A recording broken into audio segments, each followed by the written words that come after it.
ఏమండి chicken curry అయిపోయింది, ఒకసారి టేస్ట్ చూడండి. ఇంట్లో నిమ్మకాయ ఉందా? ఉంది. దాన్ని రెండుగా కట్ చేయి. చేసా. చికెన్ ఎంత వేసావు? అరకిలో. అరకిలో అంటే ఒక గ్లాస్ వాటర్ తీసుకుని దాంట్లో ఒక దబ్బు పిండు. పిండే మొత్తం ఉడికిపోయిందా? ఆ వాటర్ లో కొంచెం సాల్ట్ కొంచెం షుగర్ వేసి బాగా కలుపు. కలిపా. ఇది సూపర్ గా ఉంది. నువ్వు చేసిన చికెన్ వరస్ట్ గా ఉంది.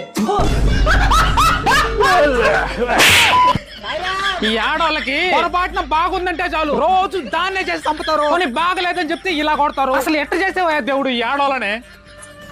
ఏం స్వామి మీ చెల్లెమ్మని తీసుకొని ఎక్కడికో బయలుదేరావే? మా బావకి యాక్సిడెంట్ దగ్గర నుంచి మా చెల్లి మాత్రమే ఉంటుంది సార్. కానీ ఇన్ని రోజులు మన ఇంట్లో ఉంచుకోగలం. అందుకే టౌన్ కి వెళ్తున్నామన్నా, ఏదన్నా పని చేసుకుని పిల్లల్ని చదివించుకుందామని.